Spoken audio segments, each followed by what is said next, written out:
ഈ ഫോണിൽ എങ്ങനെയാണ് KIT പ്രിന്റർ കണക്ട് ചെയ്യുന്നതെന്നുള്ളതാണ് കാണിക്കുന്നത്. ഇപ്പൊ നമുക്ക് സെയിം പ്രിന്ററിൽ തന്നെ KITക്കുള്ള പ്രിന്റ് ഔട്ട് വരാൻ വേണ്ടിയിട്ടുള്ള സെറ്റിംഗ്സ് ആണ്. അതിന് വേണ്ടിയിട്ട് നമ്മൾ പോവേണ്ട ഇവിടെ നിന്ന് മെനു എടുക്കുക, സെറ്റിംഗ്സ് എടുക്കുക. ഇപ്പൊ നേരത്തെ നിങ്ങൾ എന്നിട്ട് പ്രിന്റർ എടുക്കുക.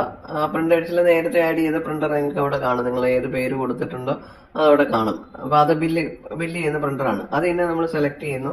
എന്നിട്ട് നമുക്കിവിടെ ഇതിന്റെ നേരത്തെയുള്ള ഓപ്ഷൻ എല്ലാം ഇവിടെ കാണും. അവിടെ ഒന്നും ചെയ്യേണ്ട കാര്യമില്ല. നമുക്ക് അത് ചെയ്യാനായിട്ട് ഇവിടെ പ്രിന്റ് ഓർഡേഴ്സ് എന്ന് പറഞ്ഞിട്ടുള്ള ബട്ടൺ എനേബിൾ ചെയ്ത് കൊടുക്കുക.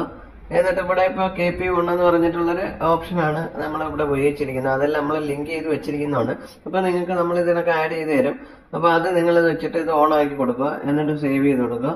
ഇത്രയും ചെയ്ത് കഴിയുമ്പോഴത്തേക്ക് KIT പ്രിന്റിനുള്ള ഓപ്ഷൻ ആയിട്ടുണ്ട്. ഇനി നമുക്ക് ഓർഡർ എടുക്കാനായിട്ടാണ്. KITക്കുള്ള ഓപ്ഷൻ എന്ന് പറയുമ്പോൾ നമുക്കിപ്പോ ഇതിനൊക്കെ ഒന്നുകൂടെ എന്നിട്ട് നമ്മൾ ഇത് നമുക്കിവിടെ കാണാം. എന്നിട്ട് ഇവിടെ സേവ് എന്ന് പറഞ്ഞിട്ടുള്ള ഓപ്ഷനാണ്. ഇവിടെ സേവ് ചാർജ് ചെയ്യല്ല ചെയ്യുന്നത്, നമ്മൾ സേവ് ചെയ്യാണ്. അപ്പൊ നമ്മൾ സേവ് എന്നുള്ള ഓപ്ഷൻ കൊടുത്തിട്ട് നമുക്ക് ടേബിൾ വൈസ് ആണെങ്കിൽ ടേബിൾ വൈസ്, കസ്റ്റം ടിക്കറ്റ് എന്ന് ഉദ്ദേശിക്കുന്നത് വെച്ചാൽ നമുക്ക് പാർസലോ മറ്റുള്ള ആരെങ്കിലും വിളിച്ച് പറയുകയാണെങ്കിൽ നമുക്ക് അന്നേരം അവരുടെ നമ്പർ ഇട്ടിട്ട് നമുക്കിത് സെലക്ട് ചെയ്ത് നമ്പർ ഇട്ട് സേവ് ചെയ്യാൻ പറ്റും. അപ്പൊ ഇത് ടേബിൾ നമുക്കിപ്പോൾ ഒരു ടേബിൾ 2 ആണ് നമ്മൾ സെലക്ട് ചെയ്തത്. അപ്പൊ ടേബിൾ 2ന്റെ ഇത് കണക്ക് KIT പ്രിന്റ് വരും. ഇതാണ് എന്റെ KIT പ്രിന്റർ.